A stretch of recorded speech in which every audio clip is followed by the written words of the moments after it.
for a second. Hey, Mark. Hey, Lola. How are you doing? I've missed you. A lot's happened and I've been busy, but I'm glad to be back sitting here with you today. Good deal. Yeah. So, just quickly, since the last time I saw you, I was starting to catch you up. My dad passed away. We did many podcasts about walking through that pancreatic cancer, terminal cancer with him, and how to stay grateful and appreciate any time we had. So he has passed. My grandbaby, who was diagnosed in utero with a birth defect, is now boots on the ground, had her surgery, doing well, and new projects for the new year. So today I was just going to talk about vision. All right. So, I always say that 99% of the time, if you come up and talk to me like we're talking, my glasses will be dirty. I'm really bad about having dirty glasses. Can you see smudges? I've never noticed that. Oh, that makes me feel good. And I don't see it right now. They're clean. Really? Okay. Well, when my glasses are dirty, my brain's kind of compensating and looking around the spots so that I can still have vision without noticing the spots. It's just kind of the way our brain compensates for things. And I think that our life is the same way. I think there are things that are causing our brain to compensate about what we see and what our vision is. Does that analogy make sense? Yes, it does. So what kind of things are you talking about, though? Well, so I think a lot of times that we get so immersed in the news or social media that we're not clearly seeing, which we've done many podcasts and I've done blogs on that. But I think the thing, walking through what I did with my dad and his illness, was it caused me to focus more on the present and being in the present, and not, okay, in 2 months my goal is, but more, what can I do today? And when I did the talk a couple weeks ago on vision, I talked about Helen Keller. Because Helen Keller lost her sight and her hearing at about 18 or 19 months of age. And the way that she compensated was she would hold on to her mom's skirt. And that way she felt secure, and she always knew her mom would be there to help her get food or go to the bathroom or do whatever her daily need was. Well, when Helen was about 6 years old, her mom became pregnant and gave birth to a younger sister. And because that baby required so much attention, Helen Keller could not cling to her mom's skirt anymore, causing her to become unruly, confused. And I've just kind of found that starting grief support and meeting people, that when they lose someone in their life, they kind of lose their vision. They've lost the anchor and the stability. Does that make sense? Yes, it absolutely does. Something you start out saying about living for the present. Robbie Nicholson, the fighter, he's doing amazing. Who does a podcast. Guy was in his mid-40s, had 4 strokes, right, and is recovering. And he did a podcast last week, an episode about Matthew 6:34, which is living for today. Right. And there's going to be enough issues to deal with tomorrow. Absolutely, yes.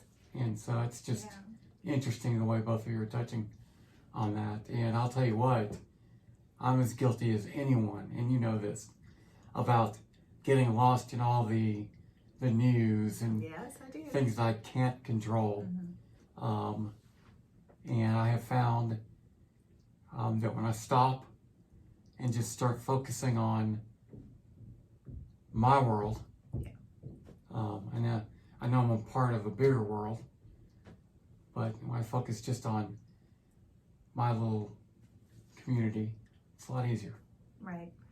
And when I was going through that walk, and again, if anybody's heard the podcast or saw or read my blogs, I thanked God every day that he gave me my dad a little bit longer.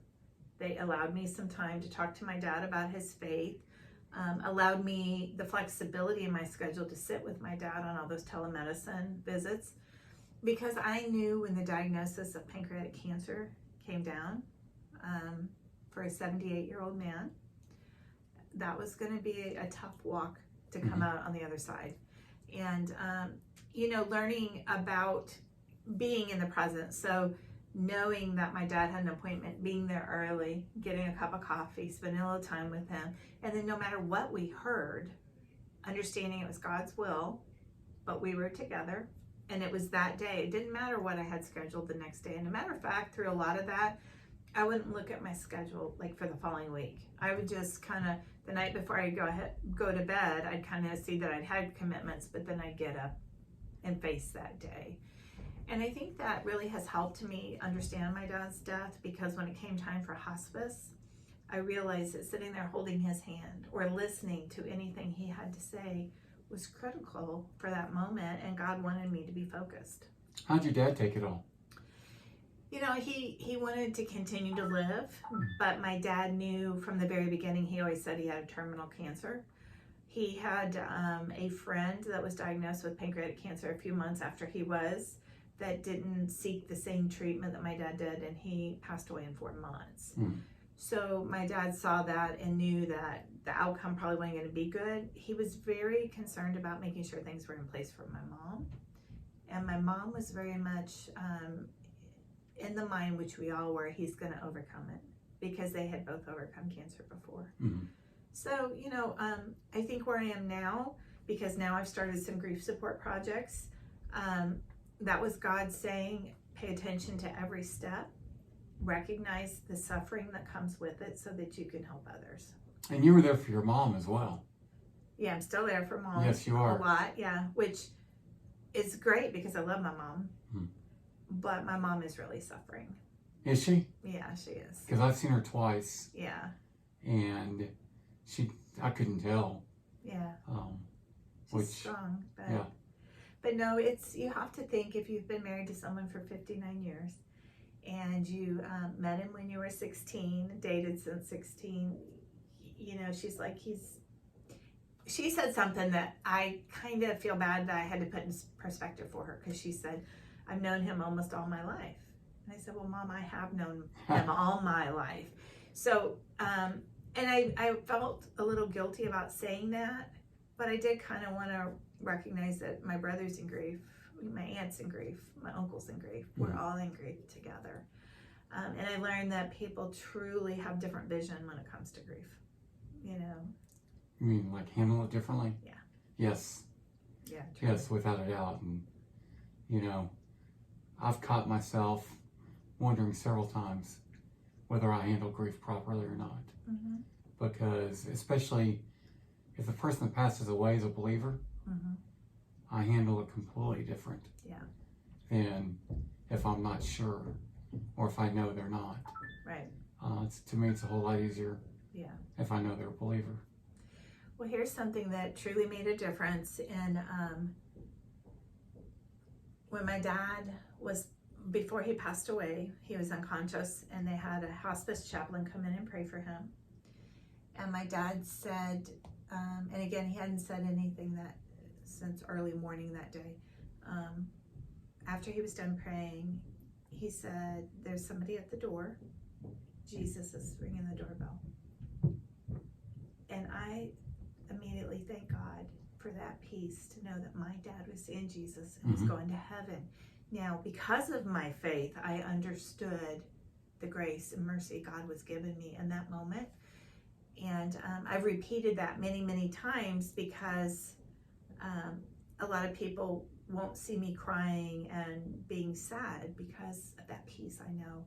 And I sat with my dad and said, Dad, I want you to be there when I come. I want you to be the one greeting me, you know.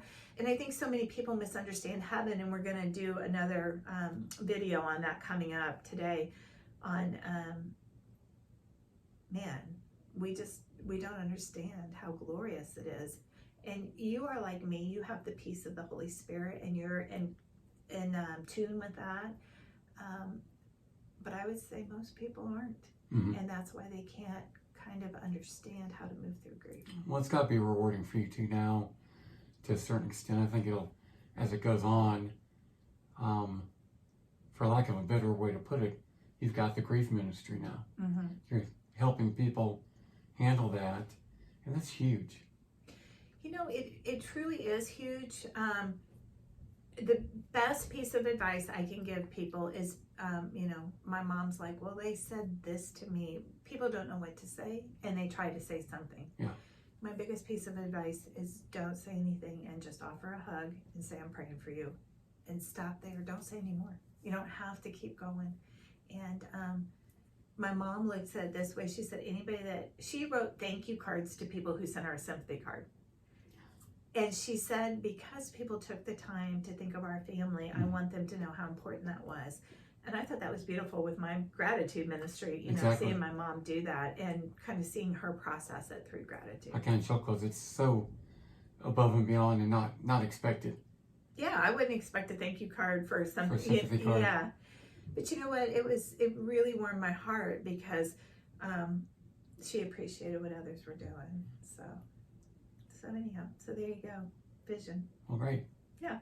Okay, so if you have people that are going through this, or if you know people that can use Lori's advice, how do we get a hold of you, Lola?